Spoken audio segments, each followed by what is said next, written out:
क्योंकि माहौर में डाबंगला, चसाना में डाबंगला, दलमाड़ी में डाबंगला, अरनास में डाबंगला, पौनी में डाबंगला, डिस्ट्रिक्ट हेडक्वार्टर रियासी में डाबंगला ही नहीं है।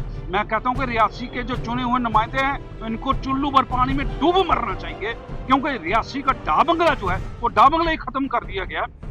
ये पीडब्ल्यूडी वालों ने इसमें घेरा डाला हुआ है, तो हम यही कहना चाहते हैं कि इसको खाली किया जाए। में जो एससी का दफ्तर रखा हुआ है इसको खाली करवाया जाए, एससी के दफ्तर को डिप्टी कमिश्नर के दफ्तर में शिफ्ट किया जाए। रियासी का पीडब्ल्यूडी का जो डाबंगला है ये आज से 60-70 साल पहले बना था, और तब से लेकर के ये 2014 तक तो ये डाबंगला ही रहा। और 2014 के बाद इस डाबंगले को एक जाती काम के लिए कुछ अफसरों ने इस्तेमाल में लाया है, और यहाँ पर बाहर से जो लोग आते थे, चाहे वो वीआईपी हो चाहे वो आम आदमी हो, तो उनको वो रात को यहाँ पर कमरे बुक करवाते थे, यहाँ पर रहते थे। तो लेकिन 2014 के बाद ये सिस्टम जो है वो बंद हो चुका है, और यही एक जगह थी। रियासी डिस्ट्रिक्ट है, रियासी डिस्ट्रिक्ट हेडक्वार्टर पर डाबंगला ही नहीं है, क्योंकि माहौर में डाबंगला, चसाना में डाबंगला, दलमाड़ी में डाबंगला, अरनास में डाबंगला, पौनी में डाबंगला, डिस्ट्रिक्ट हेडक्वार्टर रियासी में डाबंगला ही नहीं है।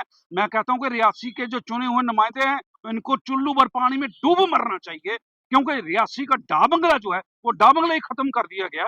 और मैं डिप्टी कमिश्नर रियासी से भी हम मिले थे, सारे हम तो डिप्टी सीएम साहब से भी मिले थे, सबको हम चिल्ला रहे हैं कि ये डाबंगला खाली करवाया जाए।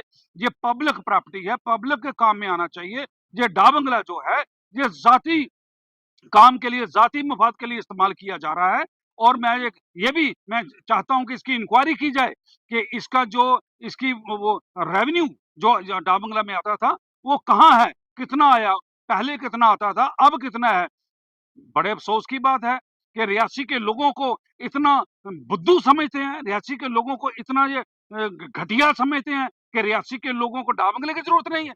जो लोगों की चुनी हुई गवर्नमेंट है, मेरी उनसे भी अपील है और मेरी एलजी से भी अपील है कि रियासी का डाबंगला जो है इसमें जो एससी का दफ्तर रखा हुआ है इसको खाली करवाया जाए, एससी के दफ्तर को डिप्टी कमिश्नर के दफ्तर में शिफ्ट किया जाए। और ये डाबंगला जो है ये लोगों के काम के लिए, रात को अगर यहाँ पर कोई आता कहाँ जाएगा वो? सरकार किस बात की सरकार है? मैं नहीं समझता हूँ कि ये बहुत बुरी बात है। ये बड़े अफसोस की बात है कि ये नहीं है कि हम नेशनल कॉन्फ्रेंस के एक सिपाही ही है। हमें डिप्टी चीफ मिनिस्टर साहब से भी अप्रोच की तारिक साहब ने कि ये डाबंगला खाली होना चाहिए। कोई मंत्रियों का प्रोग्राम होता है, कोई एमएलए का प्रोग्राम होता है, तो ये पहले हमारे पास जहां बैठने की जगह थी। अभी ये पीडब्ल्यूडी वालों ने इसमें घेरा डाला हुआ है, तो हम यही कहना चाहते हैं कि इसको खाली किया जाए, क्योंकि जहां पर जो पहले जो जहां पर लोग रहते थे तो वो रेवेन्यू सरकार को जाता था। आज ये लोग जहां पर सरकार का नुकसान कर रहे हैं, तो हमारी यही अपील है कि ये खाली होना चाहिए, ताकि कोई भी बाहर से जो लोग हैं वह भी ठहर सकें, और जहां पर जो प्रोग्राम हो वो भी यहाँ पर हम कर सकें। एलजी साहब की पावर से ही जो भी होना होगा जहां पर वही होना है। तो हमारी एलजी साहब से ये अपील है कि गरीब लोगों को अगर आप लोग मुफाज उनको कोई फायदा देना चाहते हैं तो इसको खाली करवाया जाए, ताकि जहां लोग गरीब लोग भी जहां ठहर सकें।